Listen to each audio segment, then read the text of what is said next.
So the setup that I have here is a beaker of water, just regular water, and I have a couple of sodas.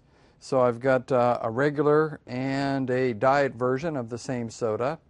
And what we're going to do, it's kind of like a sink or a float experiment. So we're going to see what happens with this. But before we continue, what I'd like to do is to have you answer the question online about what you think would happen when we put both the regular soda and the diet soda in the same tank. So let's go ahead and see what happens here. Let's start with the regular one, and I'm going to put it in the tank here. I need to tip it to get that air bubble out from underneath it there. So we'll see what happens with that one. And then let's try the diet one here. And again, also having to tip it a little bit, get that air bubble out of there. There it goes. And move that over a little bit. There we go. So, even when I push on this one, just can't get that one to go down.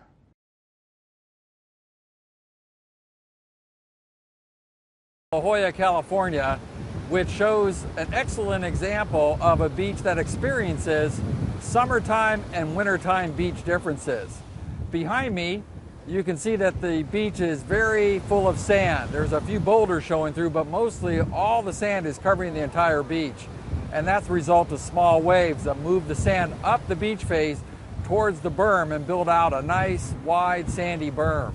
During the wintertime, however, much larger waves occur here. They take the sand off of the beach and deposit it offshore as longshore bars.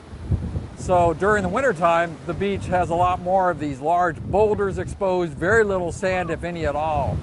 Then, during the next summer, smaller waves push that sand from those longshore bars, which occur offshore, up the beach face, back to the berm, and build out a nice, wide, sandy beach, typical of a summer beach.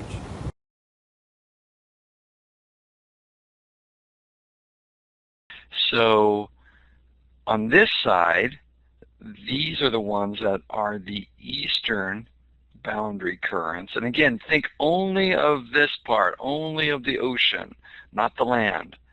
So if you're moving this way, you'd be moving west.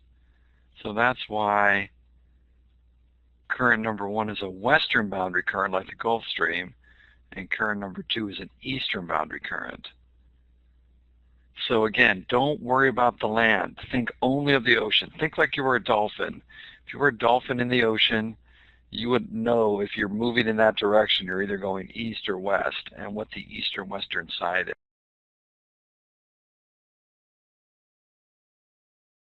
Latitude and longitude. If we have a different angle that has a larger angle between the two lines, that differentiates them from a smaller angle.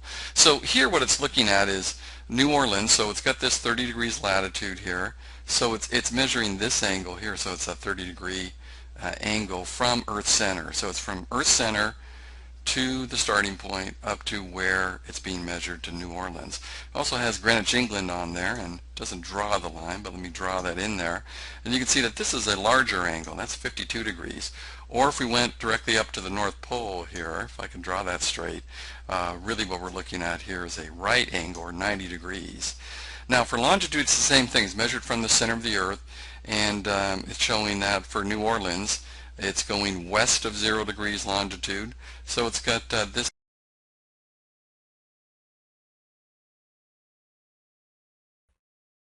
The position of the Gulf Stream varies once it passes Cape Hatteras, North Carolina.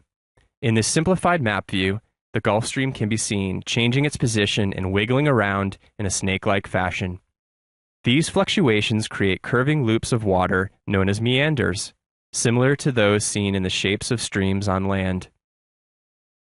The ocean transfers heat in a similar fashion as our atmosphere, through something akin to storms. These ocean storms are known as eddies. The Gulf Stream produces eddies that spin off of the primary current path and move heat outward. Eddies can either have a cold core, where the water at its center is cold, or a warm core, where there is warm water at its center. Eddies are formed when rings are pinched off as the Gulf Stream meanders. The direction that the eddy pinches off